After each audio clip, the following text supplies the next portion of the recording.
I'm Mrs. Wheeler and welcome to Mrs. Wheeler Wednesdays. In today's Intro to Design lesson, we're going to learn how to look at design in the wild. We'll discover elements of graphic design so that we can better look at design, which also happens to be this month's theme. Now, I know a lot of us are missing our favorite stores right now. I mean, I know I could go for a good old shopping spree at JCPenney, you know? What store are you missing, Jamie? She said that she's missing the restaurants more, which I can get that. I can get behind that. Yeah. But today I thought we would use some of our favorite stores for examples of the elements and principles. So let's start with some of the elements of design. Lines. Lines are a point moving through space which often direct our eye around a design.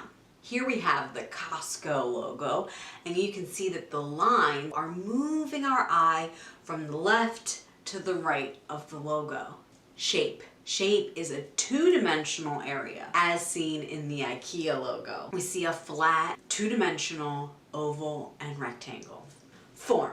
Form is when an object has three dimensions: height, width, and depth. You can see here in the Toyota logo, it looks like a piece of formed metal that you could pick right up off the page.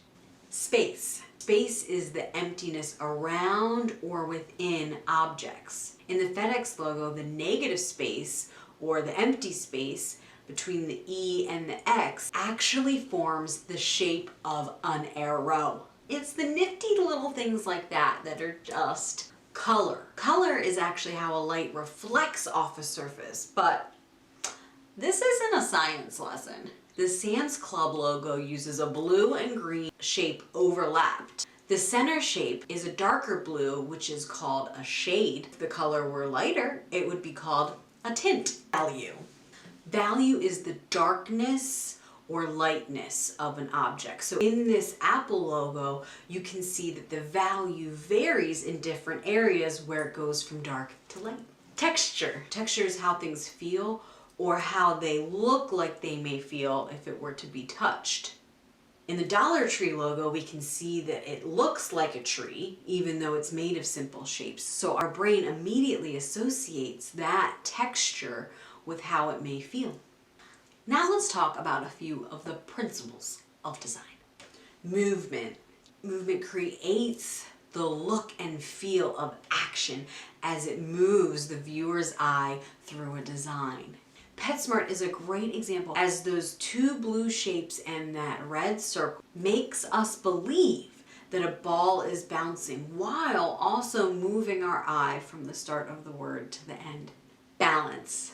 Balance is when there are equalizing elements within a design. Many of us are familiar with symmetrical balance, but the Walmart logo has asymmetrical balance. Even though the word and the star are very different, they still create a sense of balance. Imagine if they actually weighed something when you would place them down, would it balance itself out? Emphasis. Emphasis is when there is a part of the work that is dominant.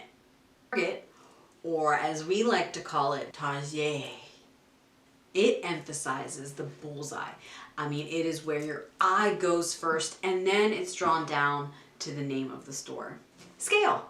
Scale is when one part of the design changes in size. Here we can see how the word home is much larger and stands out amongst the other two words. Hierarchy. Hierarchy is when the design shows an order of importance. You love talking about this one, I know. I get it. Here in the Whole Foods logo, we see our eye go to the word whole with that cute little leaf on the top.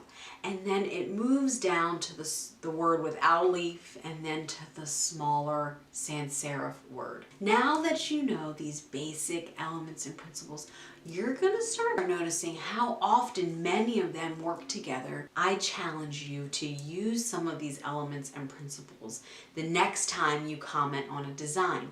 Perhaps you'd like to say something like, wow, the color really emphasizes the hierarchy in the design. Are you gonna impress people or what?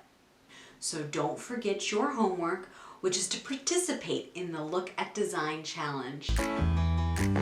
Oh, allergies.